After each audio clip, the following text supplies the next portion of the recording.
I introduce you. Okay. Welcome back once again to Kevin Pollak's Chat Show. I am, as always, Chat Show. How are you? I'm going to take a sip. Did I mention we have a new sponsor? It's vodka. What an amazing show we have for you today. We're coming from the West Side Comedy Theater in the Santa Monica, California. If you're ever out here, stop fucking around. Get down to the West Side Comedy Theater, see yourself some comedy, some stand-up, some sketch, some improv. It's one of the better improv sketch houses in town. I myself have partaken a show or two, but I do want to thank Sean Casey and all the folks here at West Side Comedy Theater for giving us these new digs. Also, Tim Jennison, the fine creator and provider of the spaceship that runs this damn thing called the TriCaster. Holy shit, did he hook us up. New Tech is the company. If you need the TriCaster needs, do yourself a solid. Check out New Tech. I just want to give them a quick shout out. Just back from Sundance, and boy, are my clever rejoinders tired.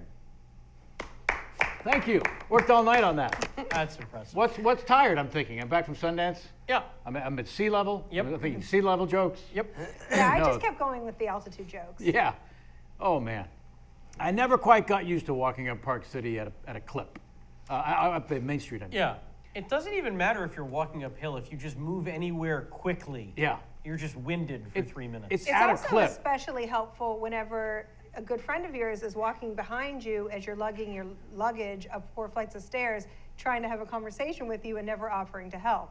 Who would have done that? Who would do that? What the Not heck? going to mention names. It seems as though there's something coy in your tone. I don't know what she's As talking if about. you mean J-Mac. Oh, he's nowhere near. He was long gone. We all just got back from Sundance. That's why we missed the last 2 weeks. The documentary that I directed, that Sam Levine appears in, our guest today appears in. Jamie was the script supervisor, doing me a solid during my 10 months of editing by having incredible notes. We had our world premiere at Sundance on Friday the 22nd. And then it was a birthday bash on the 23rd. Sorry if you weren't invited.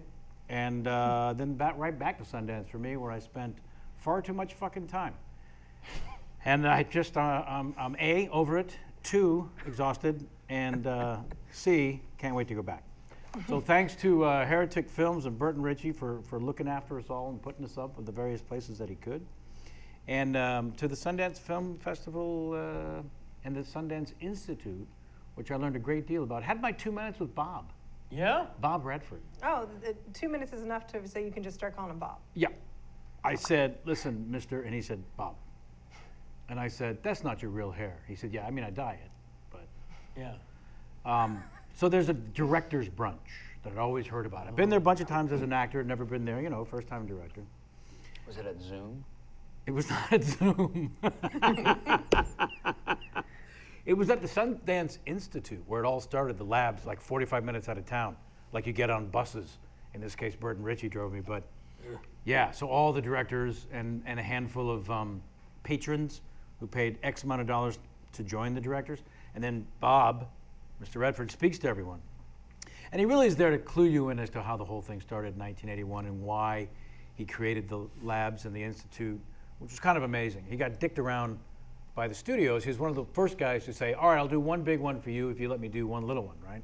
We've heard that story a lot over the years, but he was one of the first back in the late 70s to kind of try out that deal. So they let him make the downhill racer, but they wouldn't put it out. Because he learned the hard way, they were just fucking him around. So they let him shoot it, they let him all that money, and then, we don't really care if anyone sees it. So it took him forever to actually get the damn thing out, and he realized, I need to create a community. And as he explained it, Park City, as he referred to it, is a 13-day rental. The festival is how he called that. And he said the reason the festival even exists is that after getting these labs here for a few years and having writers and directors and cinematographers and actors come as a community with no competition and no scrutiny and no agents and no nothing, just a fucking creative love fest, I finally realized I need a theater to show some of these people's movies that they've made that have come through the labs.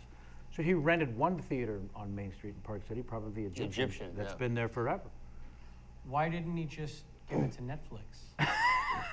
That's an excellent question, Sammy. And that is exactly why you invited Sam Levine to the table. And you say, no, not the kids' table, Sammy, come over here. I believe we're squarely at the kids' table. Yeah, I was Squarely. like, why would you even open that box? So that Pandora can breathe for a second. Now get the I fuck believe back it's in there. Andorra. Nice. Write to us at contact@kevinpollakschatsshow.com. Let us know how you do the show. I love getting your emails. We're doing a pre-tape today, so I don't have the normal accoutrements, including a couple of your emails to read. A few of you wrote in a great Larry King game, and I've promised to send you T-shirts. And I promise, now that I'm back from 12 days in 7,000 feet above sea level, I will send out your gifts of your T-shirts in the correct sizes that you requested. But thanks to all who participate. Again, write to us at contact@kevinpollakschatsshow.com. Today, my guest is arguably one of the greatest dancers to have at a wedding reception in history. Please welcome Mr. Sam Rockwell. Sammy, buddy, hope we didn't make you wait too long. Hey, man. First of all, right out of the chute, why did I not know that you were a Bay Area boy? Why have you hidden this from the world? You know, I'm born in San Francisco. Get the Raised F down out in of San here. Jose. Did not know you might have had did a little time in Daly City or San Mateo or in the back of San Francisco. Born in Daly City, Right? but grew up in San Fran? San Fran proper, yeah. Unbelievable. Yeah, well, Children's Hospital.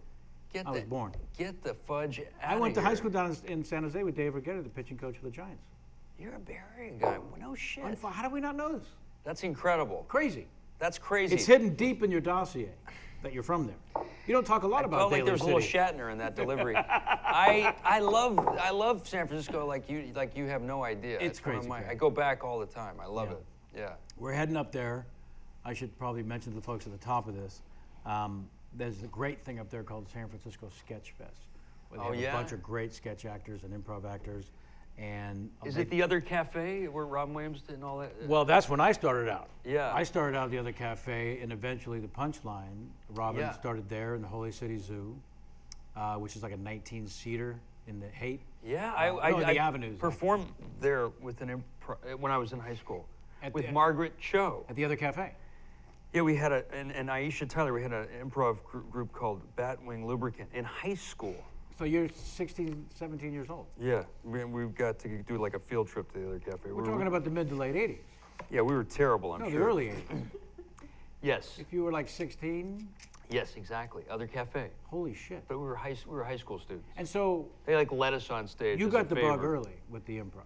Yeah, I mean, my parents were actors, Right. and then my mom became a painter, and my dad became a union organizer, and so. But I got the bug, and I did plays with my mother when I was a kid, and then I sort of dabbled, and I went to this high school performing arts. But in you got San the Fran. sickness for the improv. I got the sickness, and I got trained in improv as a kid, sort of not even knowing I was getting that training, and Well, it then was part of the theater training. it's part of the theater. And my mom, she won the Improv Olympics in New York, I think. They gave him a grant. It was the improv troupe was called Joan Crawford's Children, and they did this show, and then I was in the show and stuff. One of the great things about improv has to be the names, the clever names of the improv groups that people are forced to come up with. Because it's kind of Yeah. a little competition. Yeah, they're weird, aren't they? Everyone's favorite, of course, is Slipnuts. Yes, Slipnuts. Slipnuts, is that It Second was City or it somebody? was a ficticious improv group. I on- like on Slipnuts a Conan. lot. On Conan Conan. O'Brien. Oh, yeah? Yeah, Yeah. John Glasser, one of the great writers and performers on the show. You see him in Parks and Rec, all kinds of movies and Ryan stuff. Stack. Oh, yeah. So they would come out and they were an improv group called Slipnuts, and they would just literally slip on nuts. That's And great. then that was it. That's great. Yeah, then we kept waiting. You'd wait for them to just. You know, they did a show at Sketchfest. At Sketchfest. A year or two ago. Kenny and I made a special Jamie trip. and Kenny literally Just to went see to the San Slipnuts. Francisco only to see Slipnuts. true. Yeah. Yeah. Wow. That's all they do. Slip on They nuts. just and they have a And song that's that hilarious. lasts 8 seconds. And Yeah. we were very curious That's as to how hilarious. are they going to make this like a 40-minute show? Truly remarkable. Dr. Chen, I'm going to ask a favor of you. Turns out not just the Jews sweat when we swim. The lights are a little bright. In the dressing room there, apparently there's a thermostat. Dial that fucker down to 60, will you? Right? Because Hot in here. we're at the surface of the sun. When did the dancing begin? Let's get right to that. You know, it's funny you should say. I just did a music video. No, you didn't. Yes, I did. I danced, and it's an Australian band called Flight Facility. It's I think it's gonna be released at the end of the month. It's a fun, and it's kind of an homage to the Fatboy Slim, Chris Walken. No. It's kind of an homage to Chris's. Do you fly? I do not fly. We did not have that budget. Right. We didn't. We had a half a day of rehearsals. Is there any of this?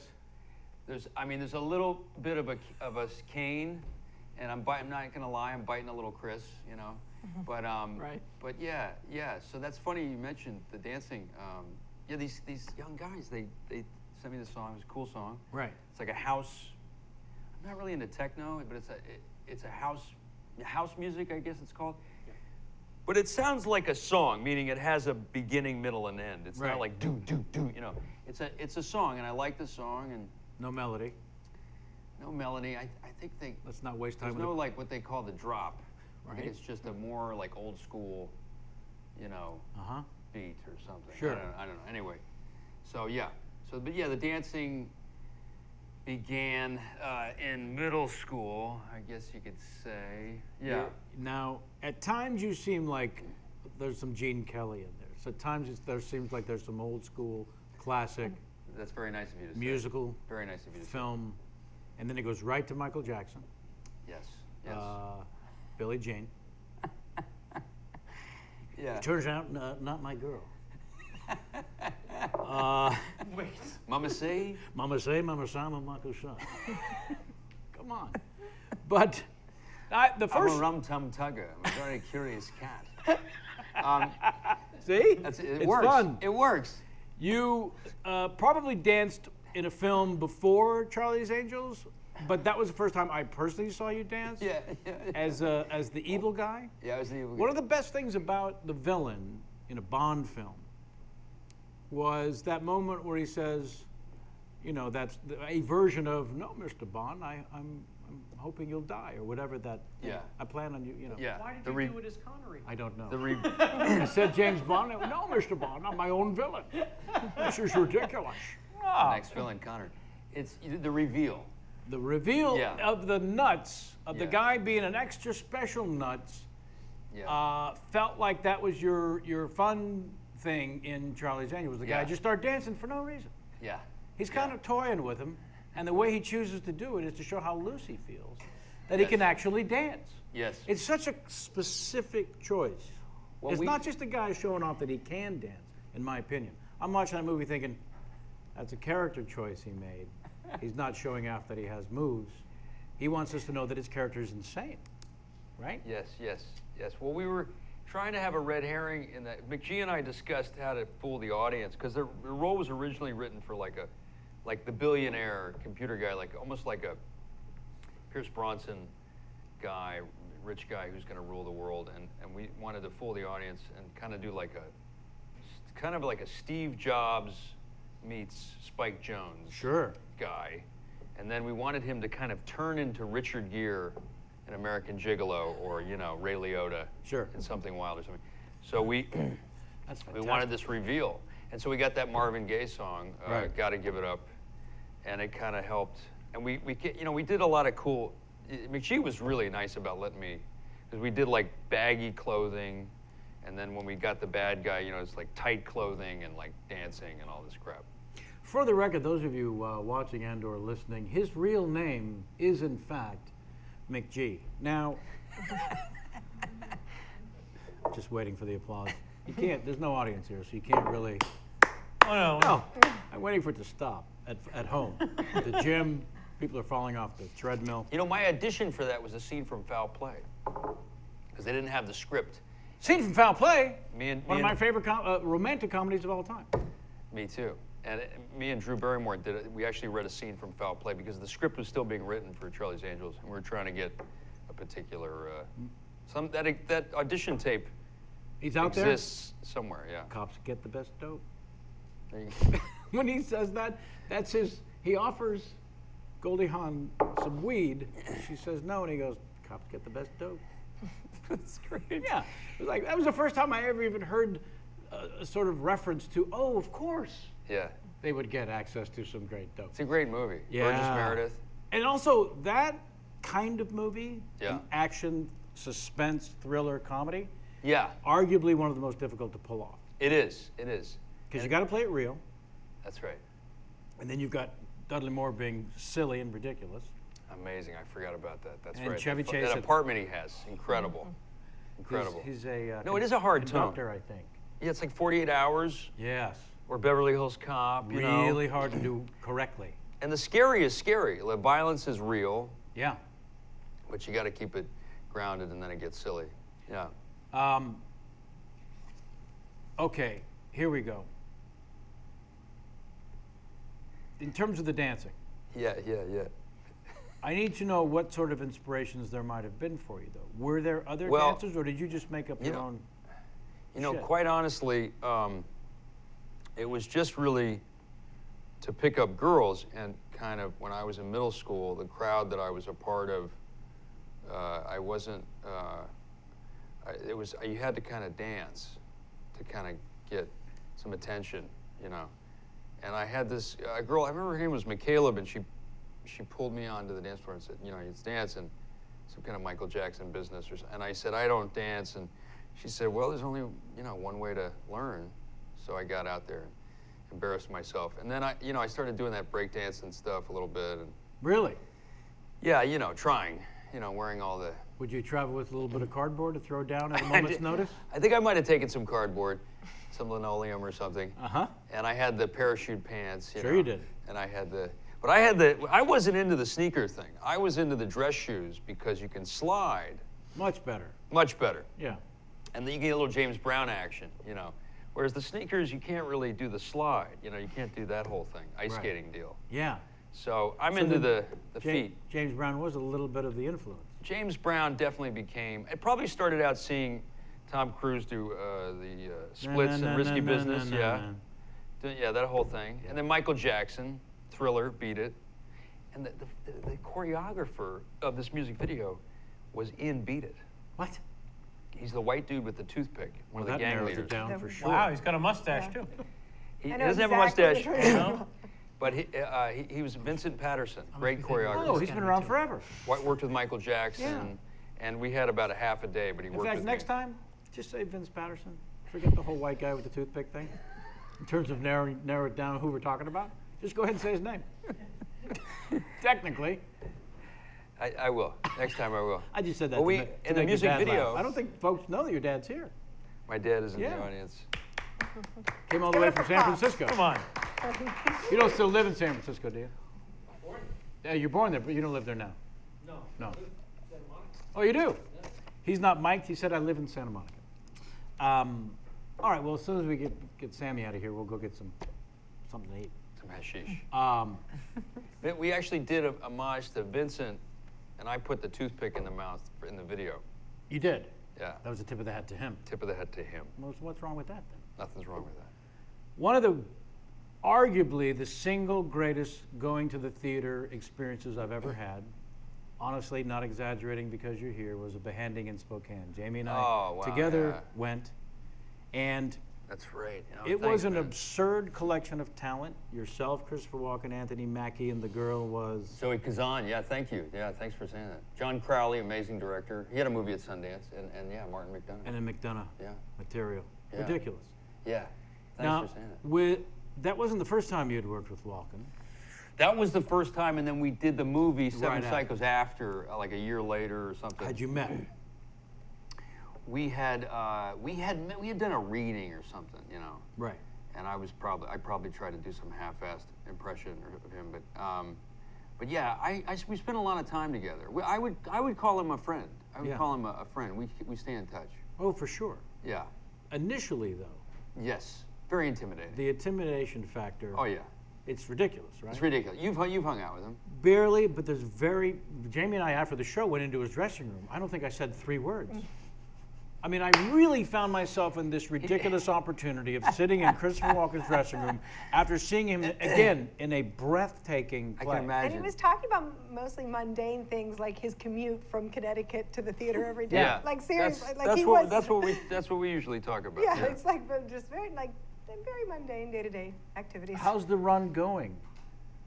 The drive here this morning, I think it was about 48 minutes, usually in 41, but today it was 48. Not an exaggeration. Not exaggerating. No, Tim. No, you know, yeah. No, And he's sincere. He's not fucking with us. He's not. No, he's not. He's a lovely guy. One of my favorite times was before I went to do my monologue, he was making an exit and I was about to go do an entrance, and we would be downstairs together for about 10, 15 minutes, and we would read the paper together. During the play? And just talk While about the play's shit. While going the play's on. going on, down in the green room. And we just talk about shit, just random shit. What do you think of this? Oh, what do you think of that? And I squeaked in a few deer hunter questions, but In the course of the run. yeah. I mean, we got to know each other pretty well, and he was lovely. I mean, he's just an amazing guy and a very generous actor. Really generous. Well, tell actor. me a little about that. Well, I was talking. I was on a plane with Blythe Danner actually, and she did Streetcar with him. Oh boy. And I did Streetcar at Williamstown, where they did it. They had Sigourney Weaver, and I was with Anna Reeder and Jessica Hecht. But I would ask Chris about Streetcar. And then one time, Alec Baldwin came to see the show, and he was backstage, and we all talked about Streetcar. Yeah. And he said Chris said his favorite Stanley was actually Alec Baldwin. Jesus. He thought Alec Baldwin was the best Stanley he'd seen. Did he give reasons? He said because he was funny. He said Stanley's a funny role. You get a lot of laughs. I said, how was... There's comedy in there. There's a lot of comedy. You score. You come in, you leave, you come back, you score. And I said, how was your Stella? How was the Stella scene? He said, oh, it's hilarious.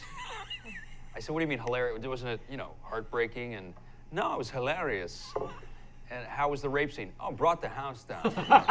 Hilarious. Everything was hilarious. I say, he's done Hamlet twice. He's played Romeo. He's done every play you can imagine. Started Rose as a chorus Tattoo. boy. The theater's been his whole life. He's done it all. He's a real theater animal. More than any of those guys, by the way. And Right. He is very much a theater animal. He's done Coriolanus. But I say, how's your Hamlet? How was the To Be or Oh, What a Rogue? And he'd go, it was hilarious. It was always like self-deprecating. He'd always say, oh, yeah, I was, he'd say, how was Romeo? Terrible.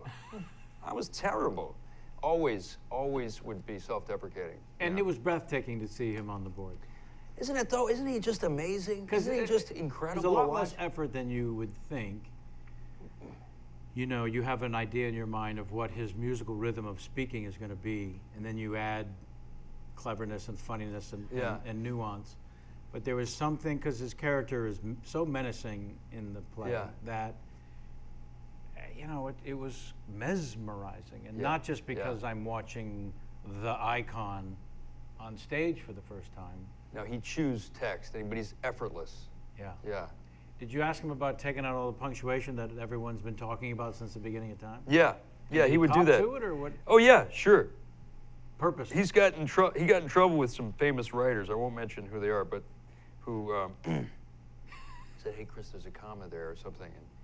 And he would be like, he was out the door. He was like, fuck this.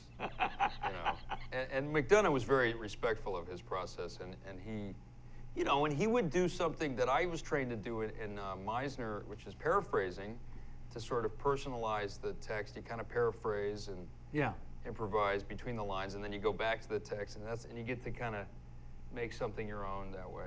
It's a legitimate technique, and he does that. Not I don't know every if playwright can deal with it. Yeah, exactly. So they got to understand, and we would say, this is a rehearsal process. We're always going to say the lines, but I was trained to do that, and Chris does that automatically. So he'll just say random shit between the lines. To just mix it up. He's just personalizing it, and so I love that. So I went with it. We had such a great time. What were the deer hunter questions that you squeaked in during the run? I asked him about the Russian roulette scene. I'd asked him. I worked with De Niro, and I'd asked him, and I didn't get a lot out of him.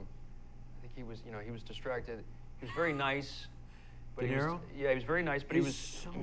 All the comments about him being painfully shy is what my experience was. Yeah, I think he's shy, and I didn't want to bug him, and and with Chris, we spent more time together, and so I asked him. I was very curious about the Russian roulette scene because, it's a very kinetic scene. I remember when I saw it with my father. When I first saw it, and my father looked like De Niro back then. I mean, you had the cap and the beard, you had the mole, the whole thing. You did kind of look like De Niro in that film. A little bit. A little bit. Yeah, no, for real. You should see some old pictures of him. He's got the cap. Well, He looked now like De Niro in The Deer Hunter. Dear Lord. So we saw the movie, and it had a profound effect on me. I saw it when I was a kid. You know, and the Russian roulette scene, of course, was like, you know, it was one of those scenes like when the alien pops out of the stomach. Sure. Like nobody had ever seen, or Deliverance, when Right. the rape scene in Deliverance. It was like nobody had ever seen something like that. That's right. You know what I mean? You remember? It was like, what? This is weird. Yeah. This is like. And just completely real, as if you're watching a documentary. The fact that you're watching a movie, the fact that these are actors evaporates. There's no presence of that. Yes. You're just watching It's like a documentary or something. something that makes Yeah. you squirm horribly. It's incredible. The movie was like incredible. It was so visceral, and that scene especially was just. So what could you ask? So I just said, how did you guys get to that, you know, that level of kind of kinetic, visceral Reality. Reality, that emotion, and I think he said something along the lines of. It was hilarious. It was hilarious. No, he said it was. I think it's fine for me to say. I think all he said was, you know, I was late, and that was on Bobby. You know, Bobby wanted that. 4 in the morning, there's rats everywhere, and you just react, and you know. And he says, well, I said, you mean that was De Niro? It wasn't Cimino? He says, no, it was Cimino, but De Niro really wanted that environment to be raw. And he said, you know me, I don't like to mess up my hair. It's true. If Chris had his druthers, he'd be on a soundstage all the time, or in a theater. Or in the You know. kitchen. Yeah, or in the kitchen. He doesn't Loves want to to be cook. out in like Calgary in the freezing snow. or Not at something. 4 in the morning. No, you know what I mean? Yes. And he said, that was Bobby. Bobby wanted that. And that was about as much as I got about that scene. But You I know was me, late. I'm worried about my hair. That's pretty I mean, I phenomenal. don't blame him.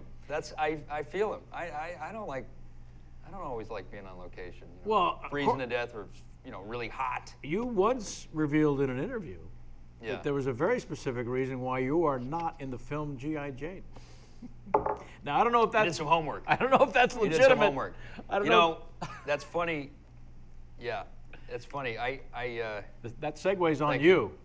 I just played an ex-Navy SEAL with post-traumatic stress in this movie with Marissa Tomei, and I had a great time. And I did some research, and I got to talk to this Navy SEAL. And it was kind of a flashback to that time because we did the boot camp. Was that single shot?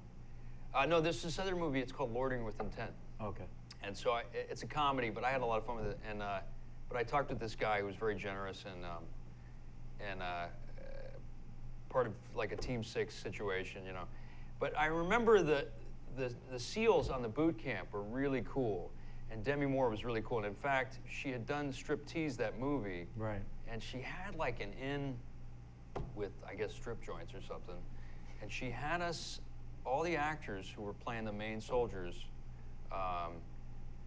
get our heads shaved at a strip joint. Sure. With the SEALs, getting hammered on tequila and having strippers give us lap dances and stuff. And I remember Jim Caviezel wouldn't go because he was a born again, he was getting married, and he was the only guy who didn't go. And we all just went. It was so fun. Yeah. It was really fun. I And it would was so guess. cool that Demi did that for us. I you know? found her to be like a mother hen, honestly. Yeah, she's really cool. Like a perfect mother, and it's great that she had 3 daughters. And my experience of working with her was that there was an open door policy on the trailer. What do you need? How Yeah. can we help? I absolutely found her to be a terrific Yeah, she was great. den mother, mother hen, same thing. Absolutely. Yeah. That's how she was. I thought she was great. And she was there with us, and you know, I almost got hypothermia during the boot camp, and it was a watered down Hollywood version of actually, obviously the real, you know, SEALs. Buds training. Yeah. Yeah. But we met some cool guys who I've seen since on movies, have worked as stunt guys sometimes, and this guy Keith, and it was a really good experience. But yeah, we were going a little too fast with the scuba stuff, and I missed my girlfriend. I had like one torture scene in the movie, and I was like, I gotta go home. I gotta get out of here. This is bullshit. This is enough. I don't do well with the "this is bullshit" Yeah. scenario. I fight tooth and nail to not complain or put forth my own selfish needs. But if you don't know you've spent too much time on the master, I'm going to tell you. I'm going to tell you on take 9. It's a Yeah. master. Stop already with that. Yeah. You're going to use it for 4 seconds, and you're killing everybody with the master. You know, I was so thankful that I got to work with Ridley Scott after that. I thought he would never hire me because I dropped out of that, you know, and he eventually did hire me again. But And so I was panicked that I would never get to work with him. You know, I was a huge Alien fan, you know. But he called me again to work with him, and I was sort of surprised. And when you did? And I did Matchstick Men, which I had a great time with, and he was lovely and great guy. Boy, I Great love guy. that movie. That's a fun movie, you know. Nicolas Cage is really good in that. Yeah. Alison Lohman, amazing. Yeah. But yeah, so yeah, the boot camp, that SEAL stuff is fascinating. It's really something. Well, it is You really know? something, and also it represents a form of a human being that is not easy to replicate. No, it's Honestly and truly. yeah, you know, just the training is so like, it's so Karate Kid Zen, you know, like they say like a lot of the big guys don't make it, like some of the little guys make. It's all, you know, it's all up here, Right. and it's For sure. it's really I find that stuff fascinating. Mind over matter, you know. Here's one of the things that I find fascinating, if you don't mind. The difficult nature of just choosing material. I don't, you know, Yeah. as a character actor, believe it or not, I've actually said no to a couple of things. And there's no regrets. I said no for the right reasons. And then there's some films in the filmography that you would think Yeah. I might have taken a little more time to say no. But when I said yes, for example, to Juwanna Mann, boy. it was because Will Smith was attached in the lead. Nope, won't hear of it. Nope. There's always a reason, right? Yes, yes. So, The reason for Juwanna Mann wasn't the money truck backing up? no, that was like there's a couple of others. Deal of a Lifetime was the money truck. Sometimes they just pick the number. They find the number and they make it fiscally irresponsible to say no. Exactly. Do you know what I'm saying? I know what you're saying. And I know by what the you're way- saying. By the way, you got to pay a mortgage. man. Correct me if I'm wrong. Yeah. Lamoni, correct me if I'm wrong. Sometimes ours is the strange profession where Yeah. we're not actually allowed to sometimes just make the donuts. Yeah, Sometimes man. you just they gotta judge make you. the donuts. I know. People make the donuts all the time. And by the way, Directors, by the way. everyone, look at do any, TV pilots. They make tons of money. there's not a single career of anyone you admire where you couldn't go through the filmography and say, wanted a house, whatever the reason. So many really classy film directors have done commercials overseas or whatever. Of you course. know. But if you're an actor, they do judge you if you do that, which I understand. You know. But I think you're the hardest judge on yourself, Yeah, sure. without question, because you're presuming that anyone out there actually gives a shit. Exactly. And what I found, and the few times that I tipped my toes over into the dark side, was people don't actually care what you do. All they care about is whatever you do, they like. Yes. That's what they actually care about. I hosted a fucking game show, and I thought, oh, God, this is a horrible idea. Yeah. And they said, Carson hosted a game show, Yeah. Groucho Marx hosted a game show. You get to improvise for an hour in primetime television. Say anything you want. I mean, you got to tell them what the rules are every now and then. Otherwise, fuck off and have a good time in primetime television. Very seductive. And oh, by the way, we're going to shoot 10 shows in a week. Wow. You get 10 paychecks in one. So they got you. They got you, man. They got you. We're in a new house to enjoy it. But the point is, when I ran into... You had a good time. When I ran into... Well, I did. I had a great time. But when I ran into people, I was Yeah. right about one thing. As long as what you're doing is something they like, that's Yeah. all they care about. And I still have people come to me saying, I can't believe that fucking show did blah, blah, blah, blah, blah." They loved it. Loved it. Right? Yeah. And here we scrutinize whether this is going to be acceptable within a certain I frame. know. And then at some point I say, You can't judge people. you got to be true to your own school. Right? Yeah. At the end of the day, you got to look in the mirror. You got to say, why the fuck did I do this or that? That's right. Do you see the Jim Carrey takeoff on the Matthew McConaughey car commercial? Fantastic. Right? It's amazing. Yeah. It was amazing. Have you worked with Double M? I haven't. I've met him. Oh no, I did work with him once for a day, and I liked him a lot. He's a really nice guy, He's unbelievably charming. very charming, and he's a really good actor. He's become like this. I mean, Dallas Buyers Club is amazing. You know, you don't know what his deal is. You know, people have kids, man. They got to pay the bills. Who knows? You can't judge people. This is my point. You know, I don't have kids, so I can do work for cheap. You know. But my point is, why in this profession do we have to be judged or judge ourselves Yeah, for just going to work? yeah. When the awards came around last time, Golden Globes, Drew Carey was guest hosting the Late Late Show, and the Golden Globes were that weekend, and he said, "Oh yeah, Golden Globes, right? That's that great thing where millionaires show up and give each other trophies for going to work." Yeah, exactly. I mean, you know. There's that, but there's also, why aren't we allowed to just go to work? Yeah. Why is there special scrutiny that goes along with? It all depends on what you want, Right. you know, and what you want. And what is it you want? I That's really just why want we a good brought you IPA. here today. Good, A good IPA. good IPA got and some a good, Green Flash. some chicken wings. Hey, Green Flash is good stuff. Man. Favorite I got place- that at the Sundance Theater. Favorite It's place? cold. Favorite place for wings in New York? Oh man, that's a good question. Doesn't have to be I'll the tell you, best. Andres in the Valley is really good, but New York. Write this down. Andres in Write the this Valley. down and You write know this what I'm talking down. about? Andres in the Valley out here. You know what I'm talking about? That's great shit. Keep talking. Where is it? There's one out here. Andres, am I talking your language? Studio Yeah. City, I think. Yep, you're right. Great wings. Wings in. You know what, man? What is New York? I know I got a spot there. I got some good spots there, but We can go back to this, but this Yeah. is very important. let's come back to very important. Connoisseur. Very important. Not a problem. Yeah. So for the process for you, is it by page 5 or 10? You know, Well, you get a gut. Yeah, you know, I've done. You know, I'm a little tough on myself. I mean, I've done stuff for money and I've regretted it. And I mean, the stuff that I really regret turning down is usually it's not a film. It's usually. Although I did turn down The Incredibles, the cartoon, and I regret that. You regret it because it was It's a really- successful? because Or they it's did it well? Successful, but also it was really good. May I take a guess that you were going to be the Jason Lee role? I'm not going to answer that. But You're allowed to ask, but, and he's you're allowed to allowed not to answer. That's okay. But, you can tell me later. But I regretted not doing that. And then usually I regret like not doing like a play in Ireland or something. You know, like having an experience, like a Pillow Man is something I regret not doing. You know, like, but I usually haven't regretted, like you said, like a film thing. It's kind of like, Yeah, yeah. yeah. But I think you know, because it's really a very personal choice, and it's just you know, some people just don't want to do certain things. I've played a few cowards before in Jesse James, the assassination of Jesse James, Sure. and Galaxy Quest. I played the Don Knotts coward guy, so to speak, and that's something. The Fredo, for example, and I'm not interested in doing that anymore.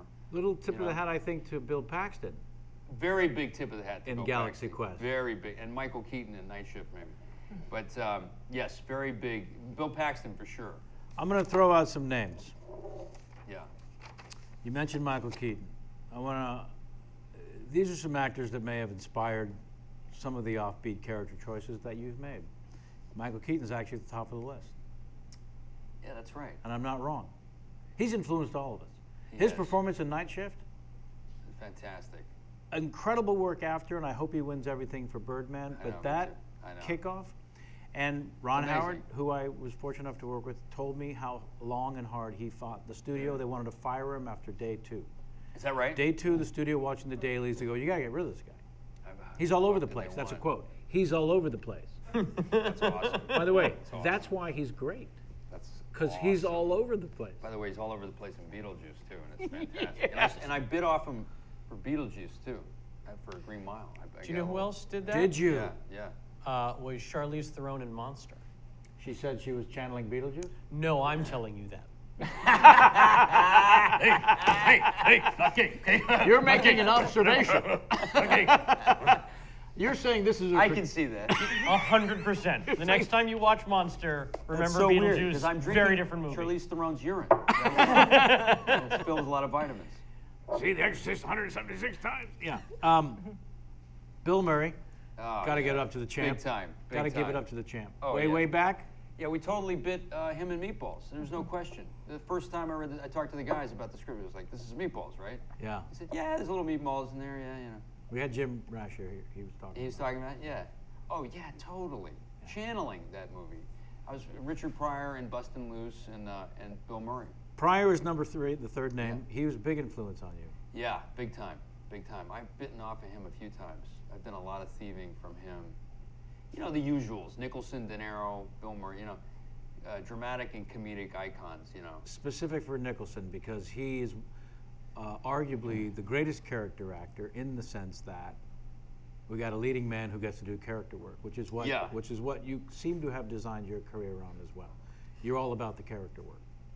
Yeah, you know, I mean, I admire the guys like, you know, De Niro, Jeff Bridges, John Voight. Jeff Bridges wins for me. He's the best actor that ever won. I mean, you know, There's not a single performance that's like another. Not one. Yeah. There's no repeats in the Amazing. entire filmography. Amazing. Yeah. Those are the guys, you know, Sean Penn and all those, the usuals. Yeah, how is the Baker boy, the Big Lebowski? How is that the same guy? I know, there you go. The fabulous Baker boy. I know. Or Against All Odds. That guy, like, Against All Odds. Mr. Handsome. Mr. Hunky Dory. Yeah, how's that the Big Lebowski? Starman, I mean, forget about it. Yeah. American Heart. And now we got to throw in a ringer, Walter Matthau. Yes, well, Bad News Bears. I mean, you know, I think that was for way back and a few others. I did a weird little, I did a movie, a small movie, basketball movie, Let It Coach, and I think I watched Bad News Bears is a go-to, you know. And, you know, I say to, you know, I was talking in an acting class and I try to, you know, be clear that it's not so much imitating. Not at all. Influence. It's influencing, it's being inspired, but it's also like what I call action shopping, you know, and you're kind of shopping for actions and intentions, and you can actually steal an intention or an action from an actor in a film or a play. I really believe that, but it's because it informs your interpretation of that moment. Yeah. You're not impersonating the actor in that moment. You're influenced by, listen, the energy that Keaton has during the prostitution explanation, the breaking up the word prostitution, shun. I mean, that's good stuff. The energy of that whole monologue. That's good stuff, yeah. That has inspired countless people. Yeah, absolutely. The monologue in Stripes, you know, where he gets the guys like, this is it, we got to pull this together. We're 3 and 1. We're 3 and 1. Old Yeller. And then the one in Meatballs. I think he's got a big pep speech in Meatballs. It just doesn't matter. Yeah, it just doesn't matter. Yeah. I mean, you know. So yeah. Gary Oldman.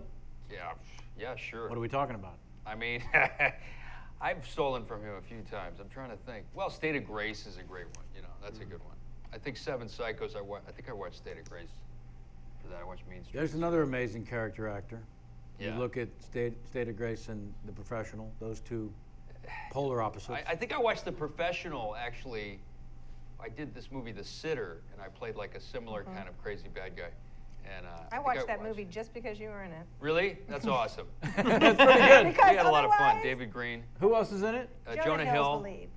David Oh, Gordon that's right. directed And it. I also love Ari J.B. Grainer, Smoove. the female lead. I like her too. I'm going to mispronounce her name. Ari Grainer.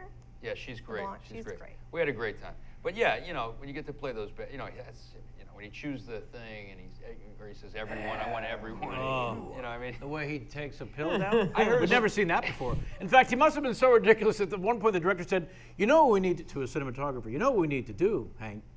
We got to put the camera above him. Put the camera above him so we can shoot down and catch him looking up as he swallows a pill. Amazing. That's how absurd that move is. No, it's amazing. It's a great. You know what I'm going to need? A jib. If I'm going to get the shot that's necessary, forget a crane. I need a jib. John Malkovich. Oh yeah, dude. I got to work with him. I got to work with him and talk with him. Give me a little bit of that experience. Oh, it was great, man. He told me some great stories. You know, I had we were smoking cigarettes and talking, and I had a cold, so I didn't even want to smoke. But I would just go smoke to hang out with him, and bumming up Marlboro Light, and he'd tell me, you know, just great theater stories. You know that he directed. He was directing Bauman and Gilead. Well, he was doing Death of a Salesman and Dustin Hoffman, and the budget was they're gonna close the play. They didn't have the money, even though it was getting good reviews. And Dustin Hoffman said that he would donate some money towards it and save the play, and you know, just great stuff. Biff. Amazing, but that performance, I saw that when I was in high school, the TV movie. Yeah. And the next day, I memorized that monologue. Nobody's hanging himself, Willie, and I did it for an audition for the high school. And you got the part, didn't you? And I did get the part, But I just literally copied him in the thing, and it was one of those things where, you know the back, you do the turn, and then it's end scene, and then you go back like this, So it was like, no, Willie, nobody's hanging. It's like that. Nobody's hanging himself. Total schmacting. Terrible. Just imitating what I'd seen. You can't beat schmacting. You can't beat schmacting. Give me a little bit more from a behanding in Spokane in terms of during the rehearsal process. You've got this wonderful piece by McDonough. Yeah. You have to do a monologue center stage. Yeah. That's in a completely different play. Yeah. In terms of, I'm going to go do this now. Yeah. Everybody else go read the paper. Backstage. I Yeah. got to go do this now. That's right. Right? That's right. How long did that show run for? Yeah, it was a couple, 3.5 months. Right. Like 4 months. You love the theater. It's in your blood. Yeah. Do you purposely make an attempt to do a few things different each night, or all of it different each night, or what? That was the closest I've ever gotten to like doing stand-up. I mean, that was a great opportunity. I was really terrified in the beginning, and John Crowley, who was very patient, and Martin McDonough, very patient, kind of walked me through it. But and I have this acting coach, Terry Knickerbocker, who I work with, Meisner teacher. I work with him and everything. But that was a very scary thing to do. I'd done like Hamlet soliloquies in class, to the audience, where you got to look the audience in the eyes, doing soliloquies. Did a Hamlet workshop, and so I did Mercutio in a class, a workshop, and you got to talk to the audience. So that was kind of a practice for that, maybe. Not quite the same. But not quite the same. In any way, shape, or form. But You're on a Broadway stage. You're making eye contact. The fourth wall is obliterated. That's right. No, but that was good practice because you have to, Hamlet is talking to God and the audience, and it's the same thing. I mean, you're doing this thing to the audience, and it's like a stand-up routine. I mean, literally, it's like a stand-up routine. And I think I maybe watched some stand-up for it, and I kept trying to find these gibbons because he talks about this ape or gorilla, not a monkey, called the gibbon. Yeah. So we actually went to Spain. I got flown to Spain for this thing, and my dad and I went to the zoo in. It was the zoo in Barcelona. Yeah, you made it sound like you went to Spain to find a gibbon. Yeah, that's kind of what we did. No, we got flown out there, and then we went to the zoo, and there's the Barcelona Zoo. You can get very close to the animals, and I think we found a gibbon there. Are they smaller? If they had one in the Bronx. I'm trying to remember what the hell a gibbon They're actually. smaller. They're very lanky. They're thin and tall. Yeah, and they're very flexible. They're very they got huge monkey strength. and It's also the name I wrestled under in the '60s. Huge monkey strength. Yeah. No, but that was really fun. That was really fun, and it got to be like a thing, where you just go out there. And you've done stand-up. I mean, you know more about that. You have, right?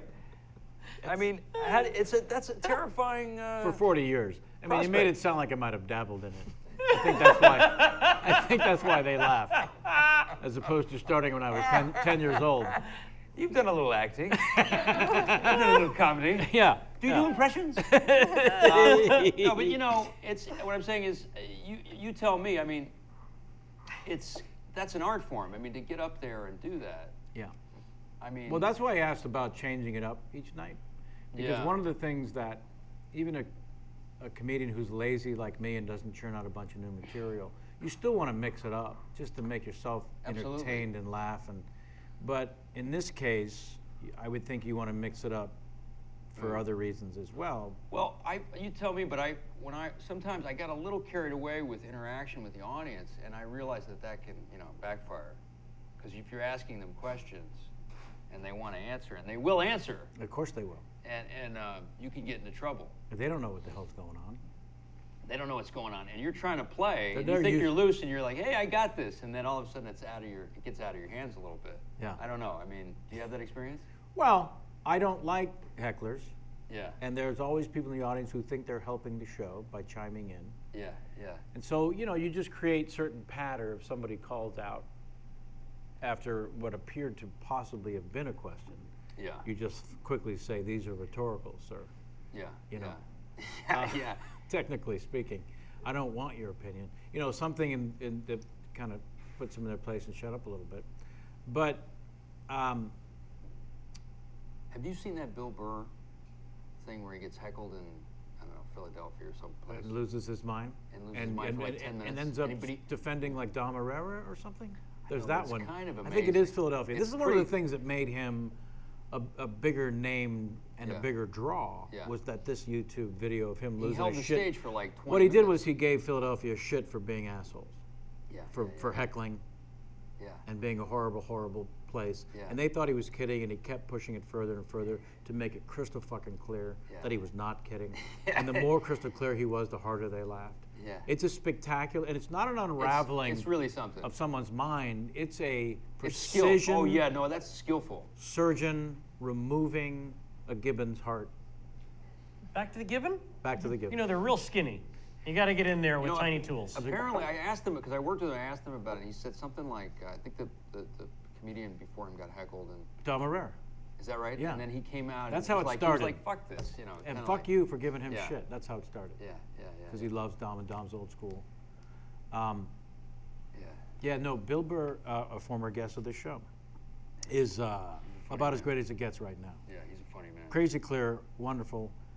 I'd like to try out a new bit on the show right now, if I may. Sammy, I forgot to run this by you, and I apologize. It's quite all right. This particular segment is called Famous Questions. Now, these are not, as it may appear, questions that have been made famous. No. These are questions put forth by famous people who Yep. I text yesterday and last night. That's a little bit of a name drop. A little bit. It's a little bit of a name drop. It's a name drop. But what I do is it's really a litmus test on the name of the guest. Because I'm not going to get these people writing in questions for, well, I'm trying to think of the last guest we had this would have pertained to. World's Strongest Man, Oh, Toby Huss? Toby Huss. Toby Huss is He's not going to, beloved. loved, he's not going to get this question from Amy Schumer, who asks, Amy Schumer. yeah, She boxes. I Likes to box at the same gym as Sam. So ask him what are the most rounds he's ever boxed. Well, That's not a bad question because that's a good question. I bet Amy's in good shape. But let's clarify that. you're not going there to, No, I'm not a boxer. I'm a sissy actor who. you go there for exercise. I go there for exercise, and I've done a little. I've dabbled in sparring with very light sparring, but I. Until you got mostly- hit a few times. Yeah, exactly. Got a few bruised ribs, but I do mitt work. I do the boxing workout, so I would never call myself a boxer. But When you do mitt work, you're talking about, that's knit work. sorry, Yes, I'm referring to mitt work. Oh, I'm very good at But, networking, by I the thought way. you were making mittens. I can throw a combo. The most Just I for me. ever sparred was 10 rounds. 10 rounds. But 3-minute rounds, 1 minute rest. But I was in I good think that shape. answer will surprise her. I was in good shape, but I got a bruised rib, and I was a little dizzy after that. For anyone who's ever tried to do 3-minute rounds with a 60-second break in between, you're Yeah. lucky to get to 3 before you're begging for an exit. Listen, you got that right. How long did you have to go before you built up to 10 rounds? Because 10 rounds I was about 10 years ago, and I was in very good shape. let's but- call it the apex of shape. And the guy was, by the way, taking it easy on me. It was He's my a ham and trainer. egger. Was it Jerry Clooney? It was. It was Manny Is that not a Pacquiao. bad pull? Not a bad pull at Unfortunately, all. though, I think it was Jerry Cooney. It was Jerry Cooney. Yeah. It was but look, Manny Pacquiao. No, You- no. you I The got guy, The Simpsons. guy was. He went very easy on me, obviously, because I'm an actor, and he's not going to take my head off. No, but you still went 10. I mean, I went 10. The endurance, just the lung capacity is. just to like, be able to move by round 7. It's incredible. I mean, just holding your fucking hands up is like. And Amy knows this. She's in good shape. You want to go to question number 2? Sure. I got to read. There are 3 questions, rapid fire. They come all in one sentence, as directed by the author of these questions. I'm going to read them first, and then you tell me who it was written by. I think I should have been drinking. Ask Sam what happens to his heart every time I walk into the room. Ask him if his body still trembles when I text him. Ask Sam if he's ever felt more alive than when we are lassoing chairs in his backyard. Whoa! Lassoing chairs. Is this Billy Crudup? First of all, Was this Nina Arianda? Are you lassoing chairs with a lot of people? Because when I saw that in the questions, Oh, I is this thought, Chris Abbott? Who is this? well, that's 3 for 3. No. This is a famous person who I lassoed with? Let's back up to the top. Ask Sam what happens to his heart every time I walk into the room. Who talks like that? I don't know. Who's overly confident that would I actually got it. talk It's Nick like that? Cage. Is it Seth Herzog? Ask him if he still trembles when I text him. Who has this kind of confidence? He answered This it. is amazing. Who is this The person? answer is He answered it. You just said it. You didn't hear him. no, it wasn't Seth. Oh, wasn't This is Seth? Benny Schwa. Oh, I thought it was Seth. Who? Benny Schwa. Wait a minute. Who's Benny Schwa?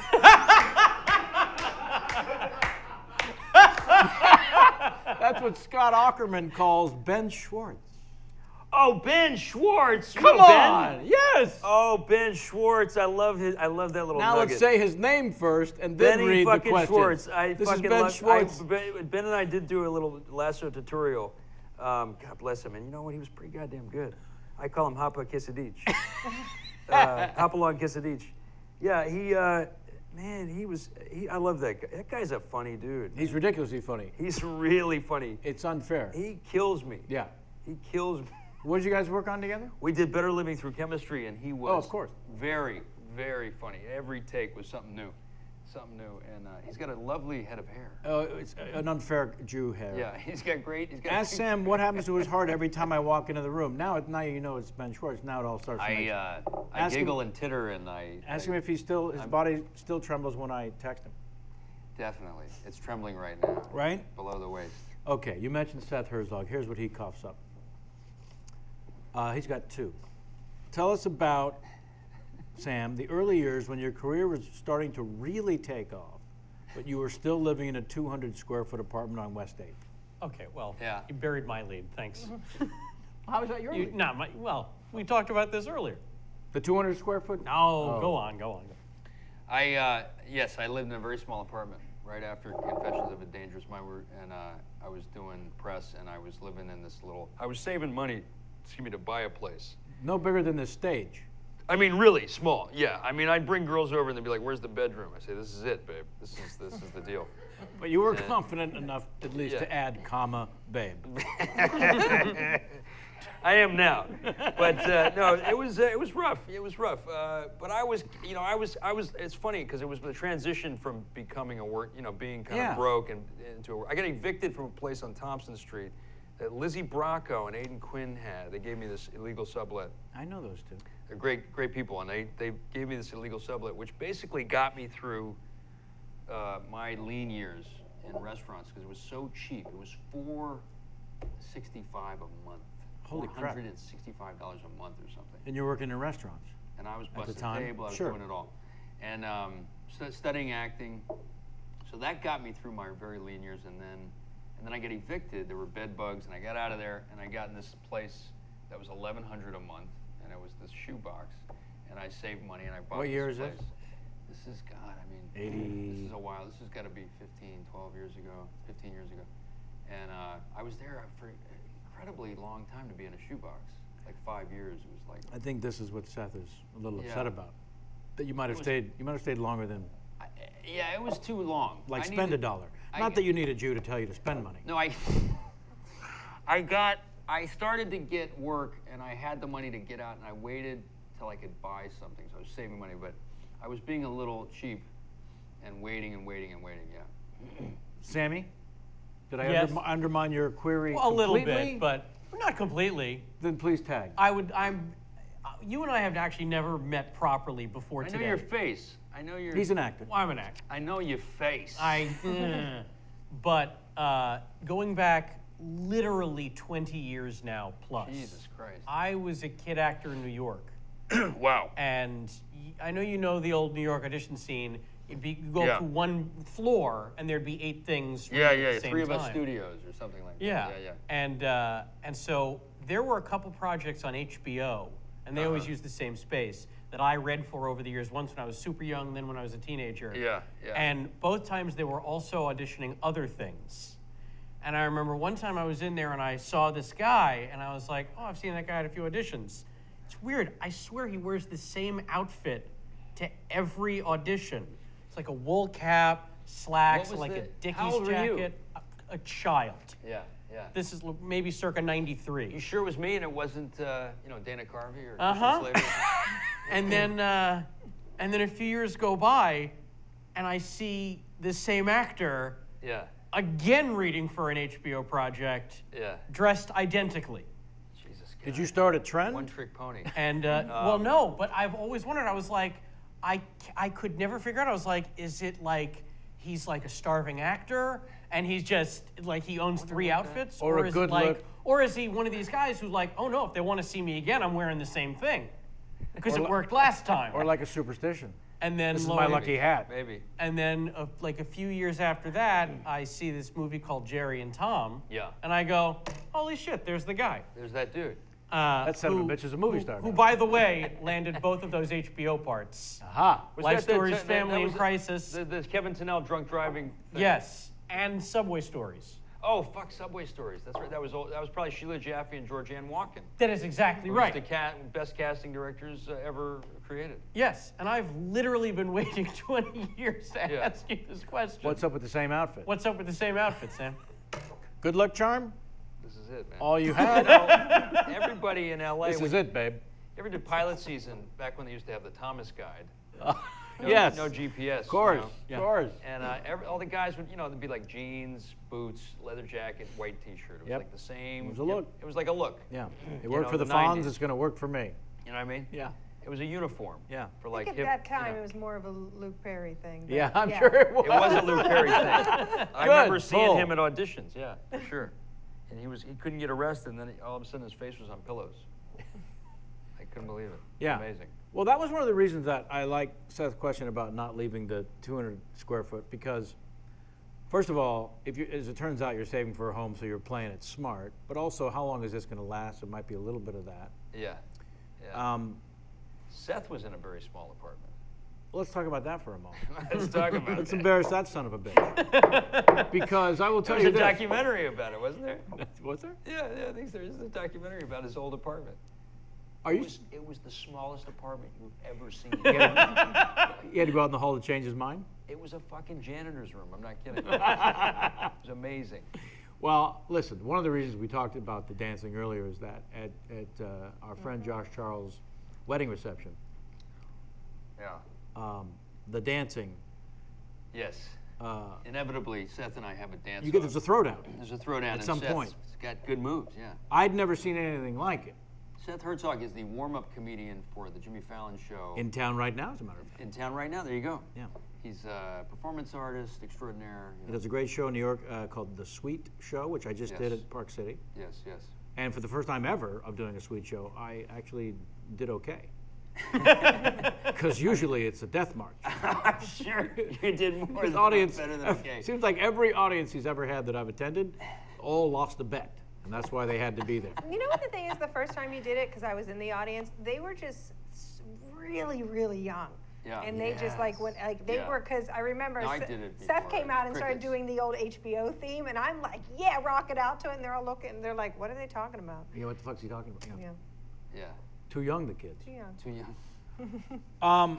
The other Herzog question, if Yeah. we have time, is Yes, it yes. true that Sam has it in his contract that he has to do at least one dance move per movie, even if it's just in the end credits, or if they don't agree, is it a deal breaker? It is a deal breaker. It's a little homage to Chris Walken, but it's also, my girlfriend's giving me a hard time about that. She's like, again with the dancing in the movie? Come on. Why are you not allowed to have fun? Well, it's getting a little repetitive. It's getting a little redundant. So You need new moves. I need new moves. Maybe that's all it is. I need some new moves. Yeah. You know who else threw down pretty good that night was the Paul Rudd, if we're going to keep dropping names. Oh, he's a former Paul DJ. Rudd told me not to drop names. Yes, he had some good moves. Yeah, Michael he's a former Showalter. bar you guys mitzvah are wedding thinking. DJ dancer. Yeah. I don't know what you guys remember, but I'm telling you, there was a marionette named Michael Showalter that was busting in and trying to break He's you got inside some moves. out. He was doing this he crazy- was like a Yeah. Muppet. You He had was some moves. amazing. We were dancing. Come on. Yeah. Come on. Yeah. You haven't seen anything to see a small Jew kicking ass on the dance floor. We work the lower body. You don't see us coming. There's a reason it was called the 6-Day War, Sam. We didn't need a 7th. I'm glad you're having a good time because our friend Josh Charles' question Uh-oh. is going to make things a little bit more serious. Oh, Are you ready for that? God. Oh, God. I can only imagine. Well, actually, it really is. It's a very somber subject. And if you'd rather take a pass, we certainly can. But I asked these dear friends of yours to cough up a question, and his was, I don't think you knew that the other ones were going for a laugh. But it was a year ago yesterday that we lost your pal Phil Seymour. Yeah. And you guys were close, but also he directed you. And Josh just wanted, if you could put forth a little insight into what it was like to be directed by Philip Seymour Hoffman, because he was a singular talent. From the moment you saw this guy, maybe for some people it was The Big Lebowski or Boogie Nights, but there was something about this young guy immediately, and you thought that he's either oblivious to what everyone else is doing, or he's singular in every move he's making. It was a clinic every time I saw him in something. And then he started to direct, and so I've not actually talked to anyone, that's why I was so taken by the question, who just in specifics, we've all seen his acting brilliance, but in terms of being directed by him.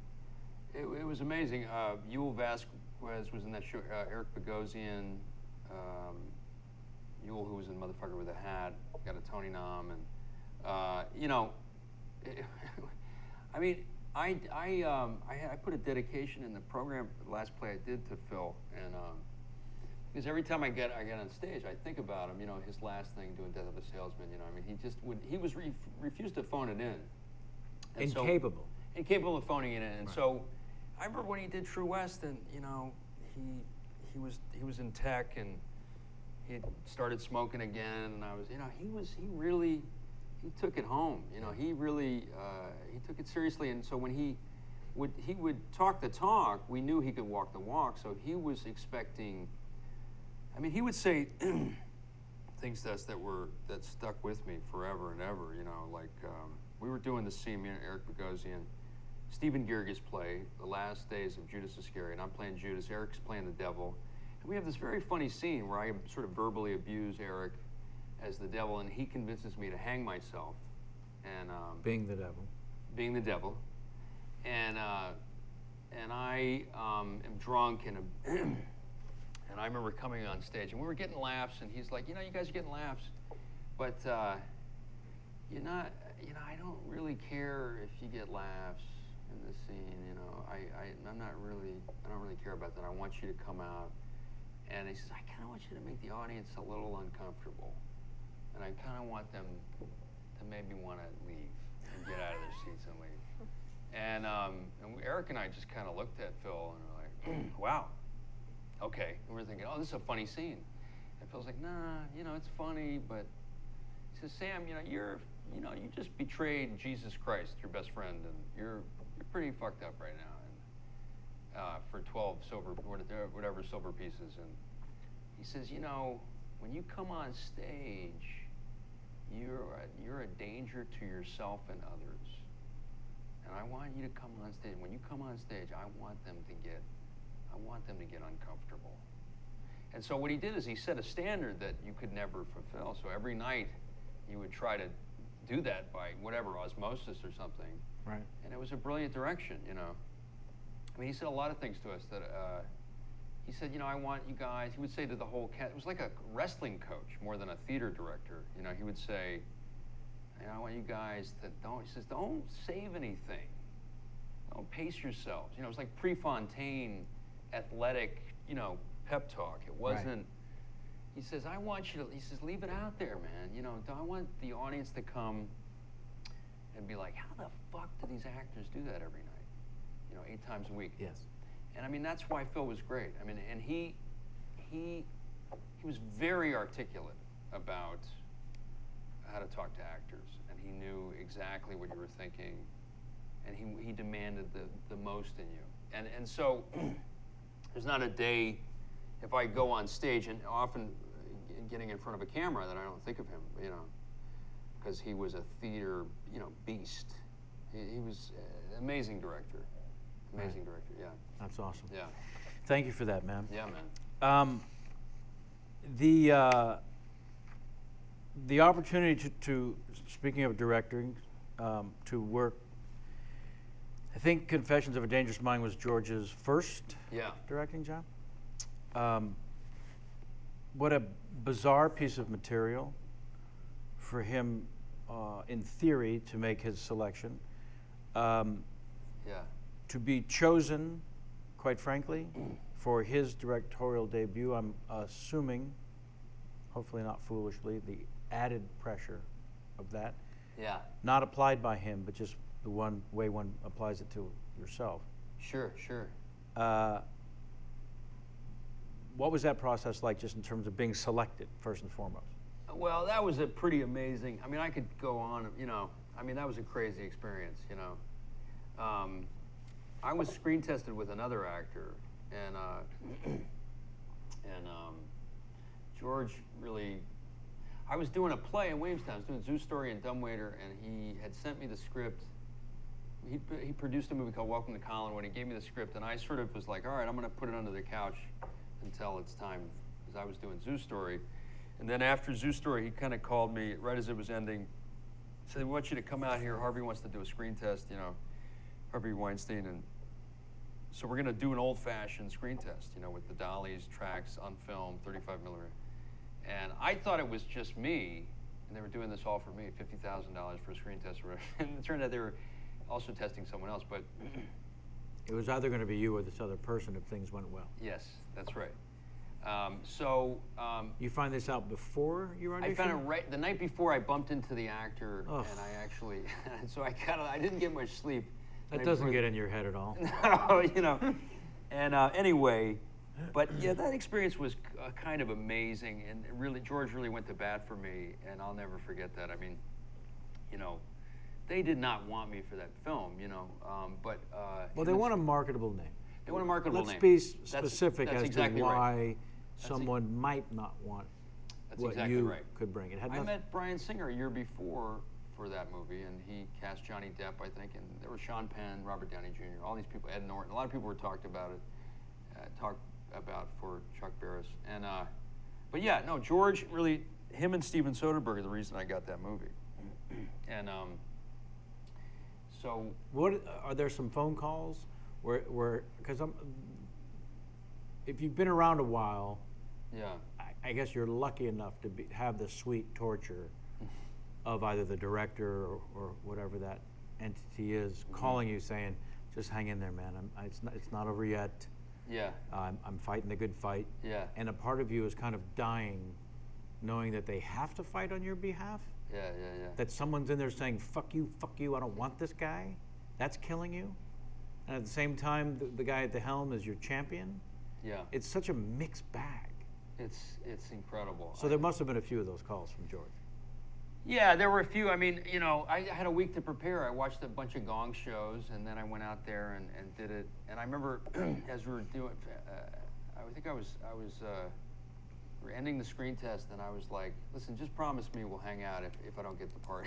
Right. You know, let's go play basketball or something. You know, I was very, it was very emotional. And then when we did it, it was an amazing experience, and became friends with a lot of the people. Waldo Sanchez, who's a character, and it was really something. And then we traveled around the world, you know, doing press for the film. So it was kind of. And that was a little bit of Welcome to George's World. It was it was a great time. Yeah. It was a great time. Yeah, he's a great champion to have, I would think. Yeah, he's an amazing guy. He's an amazing guy. We had a good time. Now, were you able to do any research with the actual Chuck Barris? Yes, I spent a lot of time with Chuck. A lot of time with What are you legally allowed to share with us? I don't know where Chuck is right. I think he's in Paris or something. Let's just put him in Paris for now. That's where I'd like him to be. I miss that guy. I haven't seen him in a while. But yeah, I had George gave me a camera, a video camera, and he said, "I want you to go hang out with Chuck and videotape everything." And that's what I did. We hung out all the time, and he was really into Les Paul music, and that's how I kind of got the movement of his dancing. Is I would watch him dance to Les Paul. And I had him tape my lines in a tape recorder, like an old-fashioned cassette, you know, and all this stuff, and ad-lib. I'd say, you know, what would you say? You know, say the Charlie Kaufman stuff, and then say what you'd say. And we kind of, you know, did that whole thing. How thrilled was he? He loved it, man. He was, you know, he was loving it. Yeah. And, you know, we got into all that stuff. You know, did you kill all these people? And he said yes, and it was wild, man. I mean, Was there ever a time where you were convinced one way or the other 100%? Or do you just automatically, you can't help but assume, of course he didn't do this? I'm going to take the fifth. Yeah. For Chuck's sake.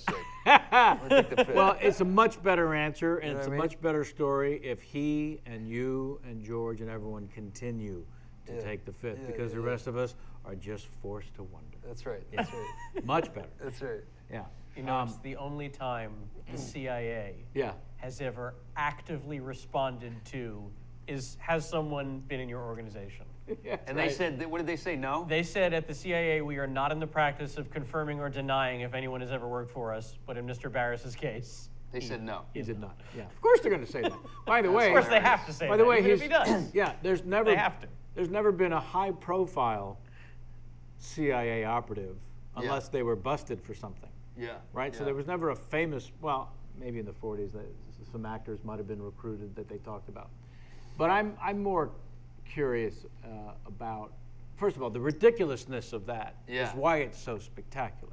Yes, So yeah, I think yeah, there's a big part of us that actually don't want an answer, because Yeah. we'd be crushed if someone as close to the situation, or Chuck himself said, "Yeah, I made all this shit up." Yeah. We'd be crushed to hear it, because it's easy to assume that he made it all up, and we don't care. But I don't want to know. I'd rather go with the mystery and the ridiculousness. At the There same were a time. lot of things in that original Charlie Kaufman script that aren't in the film just because of time and stuff, but that script was brilliant. It was a brilliant script. Was it an adaptation, though, of his book? Yes, it was. So yeah. Chuck himself put the book out. Yes. Because I'm trying to piecemeal the memory. This was a while ago. Yeah, yeah, Chuck puts out the book. yeah. Did he talk to you about the initial press that he endured in terms of I think he got some harsh criticism. promoting the book? Yeah, I think he got some harsh criticism. Like you're belittling the good service of good Americans and. Yeah, something like that. I think it wasn't taken seriously By most. by most, but it was kind of like, what the fuck is this? But And just a great read. just a great read, and then what Kaufman did with it was incredible, and it was very silly. Some of it was very like Clouseau almost. Yeah. Some of the scenes, they were very comic, and George had a dramatic core through it. He made it more like a Hal Ashby, Mike Nichols movie or something, which I thought was really clever, and grounded it. I learned a lot from him, to keep it simple. I'd come in with all these props, and the accent, the Baltimore, and the impression was really. He'd say, take it back, keep it simple. Too many props, lose the cookies, lose the cigarette, and the thing or whatever. And he said, keep it simple, keep it simple. And he knew what he was talking about. He's one of the great leading men, and he knew. One of the things he said is, you don't have to win every scene. You're used to scoring in every scene, because you come in and score and then leave and steal a scene. He says, you got to sort of, you don't have to win every scene now. Right. And it was a great lesson. These aren't sprints. Yeah, it's a marathon, yeah. And when you do a lead role, it's often people come in and they steal the scene. You got to let them steal the scene, And it was a good lesson, yeah. And he's become a masterful filmmaker. Yeah. Yes. And Incredible filmmaker. And as a debut, it seemed like what had he been secretly directing all along? Because this is far too masterful for a first timer. Well, he was very open about stealing from Mike Nichols and Frankenheimer. He was very vocal about that. I mean, he said in all the Q&As and stuff. I got this shot from this person and that shot. Yeah, I mean, he and I are cinematic nerds. We're both encyclopedias of American cinema in the 70s, for sure. Are you? Absolutely. Let's go to So the is George. panel. So You is guys George. specialize in the 80s. Our guest has said the 70s is actually his decade. Do you have any, would you like to take a moment and come up with a trivia question from 70s cinema? Yep, I'm going to give you 2 minutes. Wrong with you? Top 3 favorite films from the 70s. Let's start with. Oh, God. Well, You've got- comedy or drama. Exactly. That's a perfect answer. 'Cause Drama. every time someone comes up to me and says, "What's your favorite film?" I want to smack him. Give me a genre, you son of a bitch. Give me a genre. Not even comedy or It's drama. apples and Let's break it oranges. down even more. Yeah, let's break it down even more. Your favorite Cassavetes film, because that's its own genre. I gotta say, as a film, not necessarily like acting moments. You know, I might pick a different movie, but as a film, I'd say Gloria. But maybe I'd pick another movie for like favorite scenes, you know. Right. But yeah. Okay. Favorite 70s movie wherein either Gene Hackman and or Roy Scheider are police? French Connection. French Connection 2 is a great acting scene. Boogaloo. French Connection 2, Electric Boogaloo, is there's a great acting scene in that where he withdraws from heroin. It's Yeah. amazing. That whole sequence is hard great. to watch. Nobody knows about it. What about 7 It's Ups? another one that. Wait, The 7 Ups, great with Serpico. I mean, that's not Roy Scheider, but Right. or Gene Hackman. But yeah, I mean, yeah, I think I watched Serpico during Confessions actually, to sort of get the paranoia. Gene Hackman's another one who's unparalleled. Unbelievable. And turns out gives one of the greatest comedic performances of the last 30 years, in my opinion, in the Royal Tenenbaums? Royal Tenenbaums. He's incredible. When he says, when Danny Glover comes in the kitchen, Yeah. what's up, Coltrane? what's up, Coltrane? I mean, Are you fucking kidding me? I mean, he's Even if it was amazing. in the screenplay, I don't care. I know. The delivery is insane. He's amazing. He's amazing. Are you kidding me? amazing. He's amazing. Jamie, you've got a go-to question for the Well, 70s I got cinema? a go-to question Okay. because my I might have to pee. Yeah, no. Can I we're come gonna- back? Yeah, sure. I think we're running out of time. Sam It's Levine. okay. It's okay. Let me Sam come Levine, back. sit in for a moment.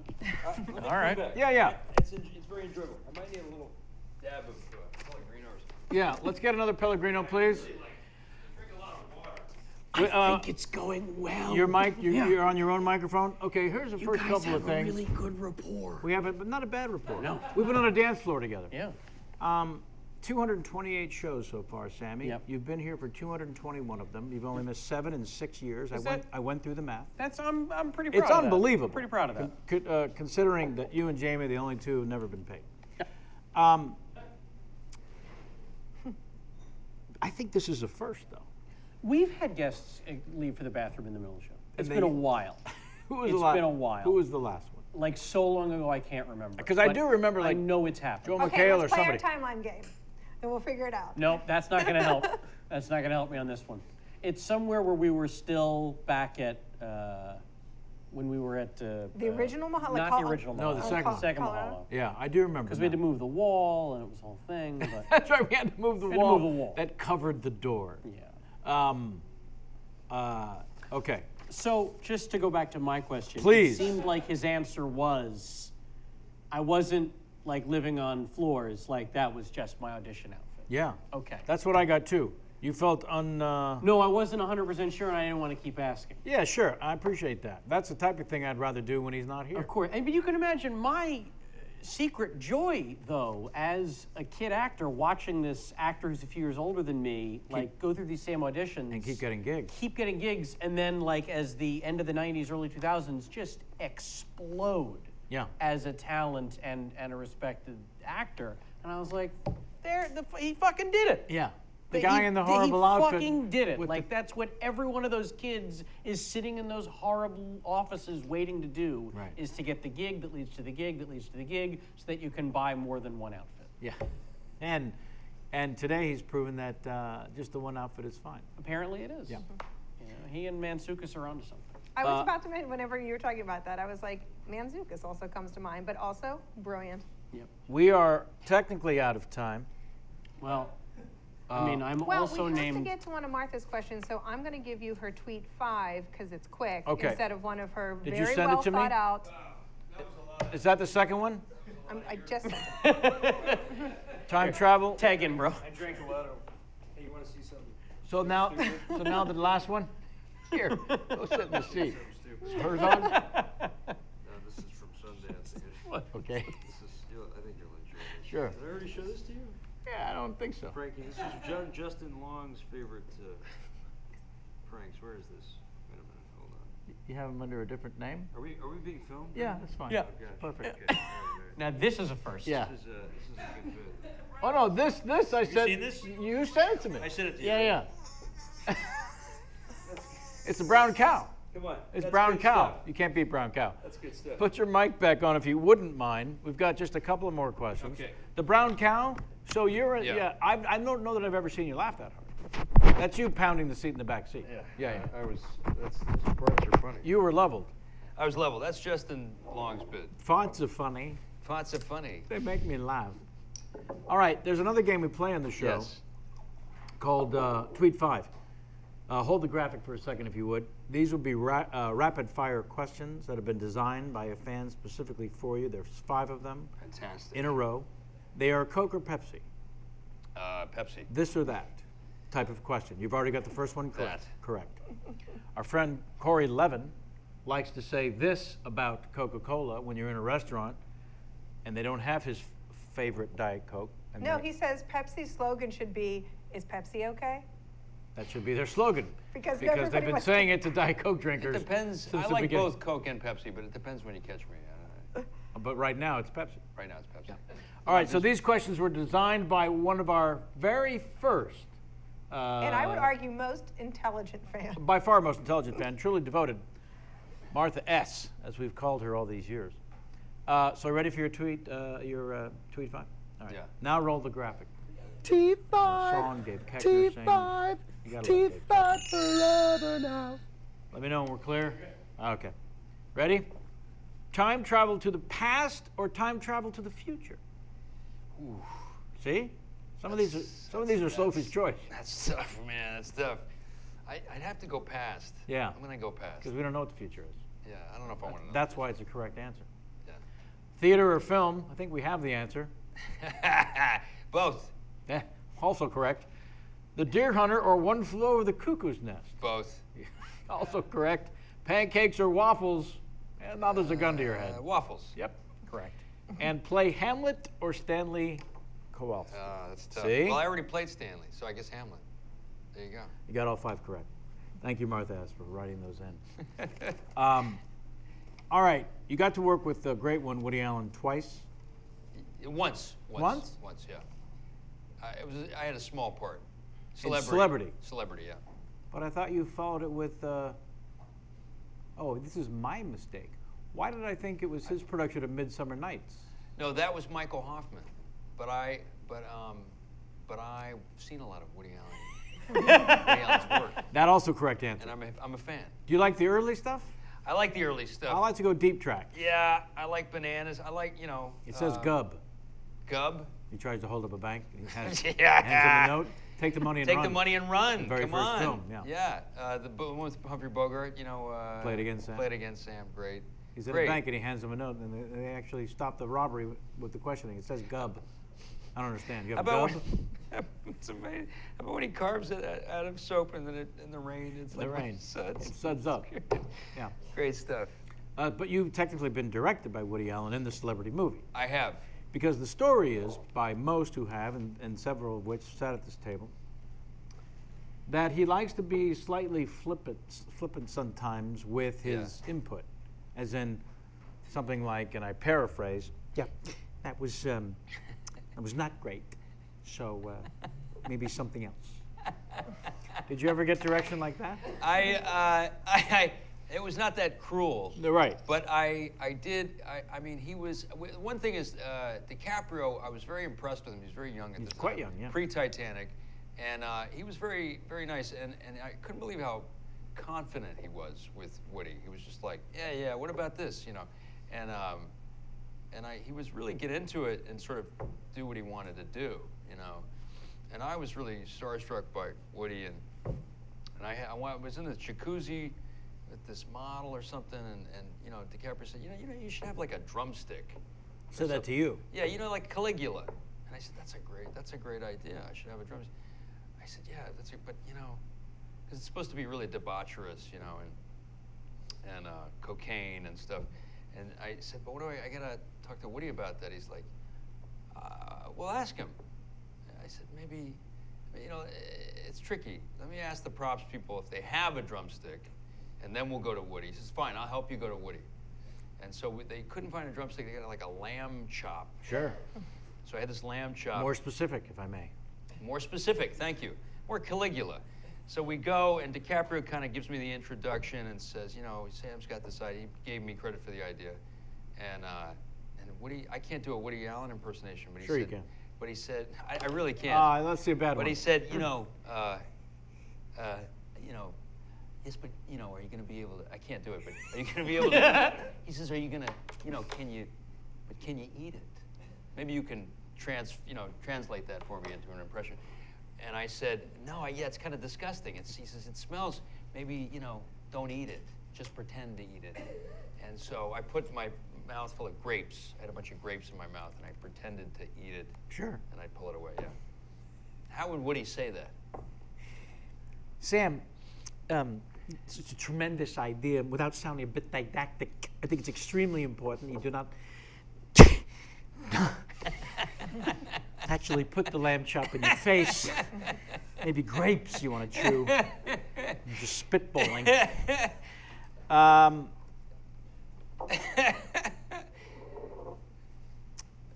Okay, I think we've reached the end. We've told a lot of. You've done so well. We've really I just got it- need a we've got little into bit. it. We got some of the way back when talking about the Bill Murray influence.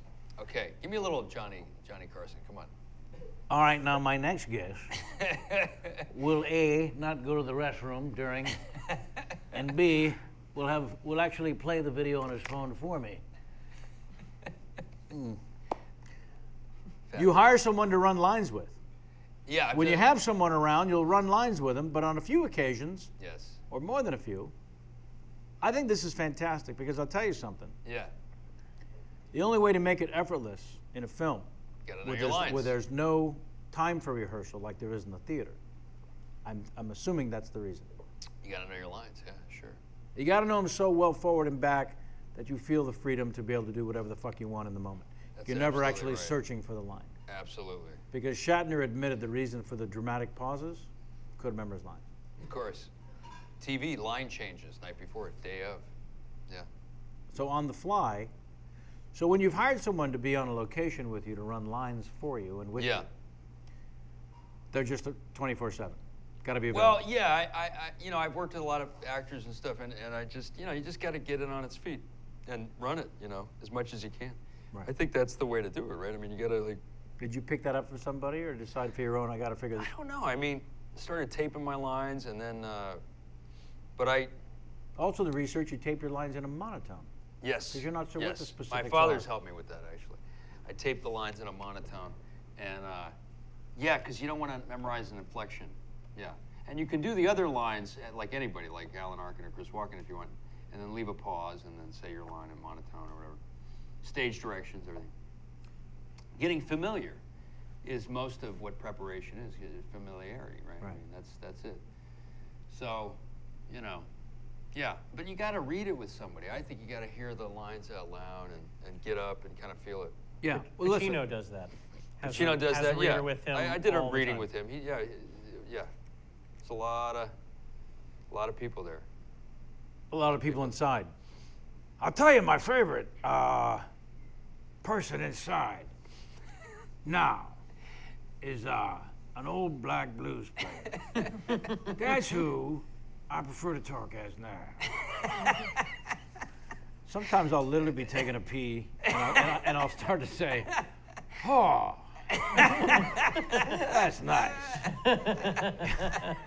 And it's especially nice when said as Al Pacino. I'm already enjoying the pee, but if I feel You're a witness. witness for the There's a witness prostitution. right there. She's walked down the hall and heard me say, "Ha, that's just nice." First and foremost, I can't thank you enough for making time. The truth of the matter is, you're a bit of a ghost. I would tell you this. My pleasure. There are. Last thing I just wanted to discuss before Yeah. I get you a ride. I should have done this drunk. I know I should've. No. Is that to a lot of my peers and people I spoke to in excitement of landing you as a guest, you are to them what I think you seek out and appreciate in the actors that inspire you, which is make everyone completely and utterly original of your performances. Make everyone different from the last. go with the Alan Arkin of it all. Yeah. You know what I mean by that. Yeah. Not that you're making a serious, conscious effort to avoid mainstream. It's not even about the game of success. It's just in terms of choosing what the fuck it is you want to do. Yeah. Roles. Thank you. When you get out of bed. But it's so hard. Yeah. To have a lifestyle, a so-called career, a trajectory, a filmography, and maintain a consistency of doing something different and interesting. Yeah. With whether it is Charlie's Angels, if you're gonna do that, Yeah. make it fucking different and weird. Yeah. In the Iron Man Thanks, movie, man. Thanks for saying that. honestly though, in the Iron Man movie, Oh, couldn't yeah. be a bigger fucking tentpole. Iron Man 2. Yeah. Yeah. So now all the expectations, the charm of the first one. Yeah. And I realized watching it, they've designed your character to basically be another Tony Stark. Yes. Yes. Right? Yes. And kind of work as a Lex Luthor, as a Gene Hackman character, you know. Absolutely. A little bit. You know, he's a bit of a Gene Hackman, Yeah. you know. But to make it fun and weird within the context of a giant studio film is Yeah. nearly impossible. Yeah, I think I watched Bill Murray in Kingpin for that too. One of the great bad guys, comedic bad guys, you know. And you talk about ease off the gas pedal with the props. There was clearly nobody in the Farrelly's camp who said, that hairpiece is right? That's right? I That's mean, that was a stroke of fucking genius. And the bowling ball with the At one fucking point, rose in the it. hairpiece looks like JFK after the assassin. It's hanging down by his hips. It's a genius. It's genius. And he had the Jerry curl in the beginning. I mean, he's got some great lines. Yeah. When he grabs Woody Harrelson's hand. That's amazing. I heard there's some great stuff in it. Some great stuff. Yeah. A line of his, I heard. Yeah, he says, what does he say? He says, I heard terrible things. Something, just the way he does that scene is amazing when he reunites with Woody Harrelson. But you can see watching his work, here's a guy, Yeah. it's not, and maybe that's what Walken is going after when he takes out the punctuation. Yeah. It's how do I put my complete signature on these pages? And Chuck, and watch that scene in Kingpin, the one where he reunites with Woody Harrelson after he's betrayed him, and the press is there. He chucks so much into that scene. He hits on a woman, a reporter.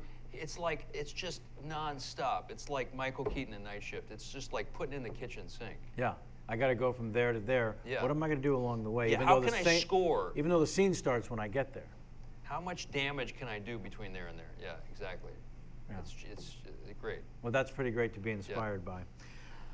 There is only one last thing for you to do. It is a tradition here on the show. It will take you back to your improv roots. We're here in a great home on the west side for improv. Yes. You couldn't have more inspiration. It's a game created by our head writer, Jamie, who you danced with at the aforementioned wedding, or reception. It's called the Larry King game, and it goes like this. I'm looking for you to recreate that little moment that Larry would do on his show on the CNN, where he would go to the phones, but right before going to the phones, for some inexplicable reason, he would stare down the barrel, that's your camera, and he would share something about himself, either an opinion or a favorite cookie or his first ride on a pterodactyl, whatever the fuck it was. They spoof this on SNL or something? Is this something? Well, at one point, Kevin Nealon used to do a Larry King impression. Yeah. But the very specific Larry King-ism, and then go to the phone. So you'd be looking down the barrel as Larry King. So the first thing is I want a bad Larry King impression. I don't want a good one. I don't remember how he talks. Exactly. Exactly. I don't want an attempt Can at I a do good. it as Marlon Brando or something? Perfect. Okay. Please. Please. So I want Marlon Brando as Larry King. Okay. And then as Larry, Marlon as Larry, I would like, again, this is Larry sharing something about... Marlon Brando in A Dry White Season, to be more in particular. Please. Yes, go ahead. I don't want any other Brando now. I thought I wanted the streetcar Brando. I don't. I want a Dry White Season. As Larry, you share something about Larry. Not about you, not about Brando. This is a memory of Larry's. Remember, Okay. he's 105 if you're looking for some inspiration. He's got a lot of memories. Or maybe it's a favorite cookie of his. Whatever it is, there's something very personal about Larry that no one gives a shit about. The less we give a shit about it, the better. Can you do a little Larry King? Maybe I can. I want Marlon Brando from the Dry White Season. Okay, I'm not all right, kidding. all right, No, no, because I hate an attempt at a good Larry King. That's boring to me. I want this to be ridiculous. The very last thing to know is when you go to the phones at the end of the Larry Yes, moment. yes, yes. You got to go to the phones, whatever the name of the city is that you go to. Kansas. It should be a little funny, a little bit. Should be a little silly, or something personal to you. Why, what would he do? He'd go. Maybe you should call out whatever the city is, every city in the world. Kansas, how are you? He would just say, yeah. I'm naked. or something. Schenectady, hello. Okay. That's and the- do it in character. Right. All right. All right. There's your camera. Maybe out of the eye line, knucklehead. There you go. Thanks for helping out. Appreciate you being here and helping out. Sorry to call you knucklehead, but seriously, get the fuck out of the eye line. All right. There's your camera. Yeah. Okay. I'm Scorpio with Libra rising, and I like long walks on the beach with sand in the crack of my ass. Kansas, how are you? Now get back in the eye line. All right. That's how you play the Larry King game. Oh my God. There you go. Kansas, Yeah. how are you, by the way? Not very funny. Arguably the best part of the whole thing. How are you? Oh, that's fantastic. Can't thank you enough. Honestly and truly, I hope it was painless. Dude, I had a blast. Oh, good. I had a blast. Good, perfect. I've been here for 6 hours. I had a great time. I should have drank that beer. You can have it on the way out. Yeah. Sit there uncomfortably while I wrap things up for the folks at home. But there's your guest, your Sam Rockwell. Dude, love you. Thank you. Godspeed. Thanks for having me. Unbelievably cool for me and for the show Dude, that you made for this me. effort. This will be on Sam's Reel. If you're looking to hire him, I can cut you 10 minutes of this anytime you need it. Sam, Jamie, thank you both so much. Oh, our pleasure. As always, such a pleasure. Thank you. I just put a 20-year question to rest. I think You can't I ask think for that's more it than for that. me now. That's amazing. This has kept you awake. I wonder if that was 3 of us studios. It absolutely was. Dr. Chen, I'm sorry I scolded your pal. He was here to help out. Jordan. But his there are name very is few Jordan. things that personally annoy me more than an actor in my eye line. Right? He wasn't, by the way. That's the whole meltdown of You want me to trash your fucking lights, man? the fucking Batman meltdown was because the DP was Christian walking Bale. around in his eye line. That's right. Christian Bale, yeah. Yeah, there you go. Were you trying to get a viral video? Is that what that was about? No, no. You traumatized this boy. Tell me your first name again, I'm sorry. Jordan. Jordan, sure, I just want to thank you for helping out today, Jordan. All scolding aside, thank you very much. J-Mac up in the bird's nest and on research, thanks as always. Angie Johnson, makeup star to this show. And makeup for this. I can't believe you said that. Aha. Jamie, you have a question? Natalie? Natalie, the greatest intern known to man. Natalie Rosen, for the record. Thank you. You got to get Justin Long on the show. Justin? You know am I what? being filmed? Yes. Justin, you got to. Well, you're not technically. Justin, you got to Now it's a Senate hearing. Justin Long. You got to see him. Now it's a Senate hearing. The great Phil Hoffman. Senator, you owe my client an apology. But we love Justin Long. Now it's on you to make sure he comes on the gotta show. do the show. That's It's your in responsibility. print. It's No, on I'm celluloid. sure Justin's watching. Folks, I'm not sure when the next show will be. It actually is coming up fast. We've got 3 in a row to do, but the next 2 guests, as of this moment, are not scheduled. We've got super amazing talents that are, well, asking to be on the show, and I'm just trying to put them in order. Misery Loves Comedy this Saturday at the Castro Theater in San Francisco, part of Sketch Fest. Can't wait to have Wait a minute. amazing theater. Wait a minute. Don't plug that. This will stream on Sunday. This will have happened yesterday. Hope you were there yesterday. Sammy's is. made an excellent point. Or whenever you're listening or watching this after the fact. Don't forget to write to us, contact at kevinpollixchatshow.com. That's it for this time. I want to thank Sean Casey and the boys, who most of which are here now, here at the West Side Comedy Theater. If you're ever out in the Santa Monica Key area, this would be your opportunity. Until next time, and as always, get out of my face.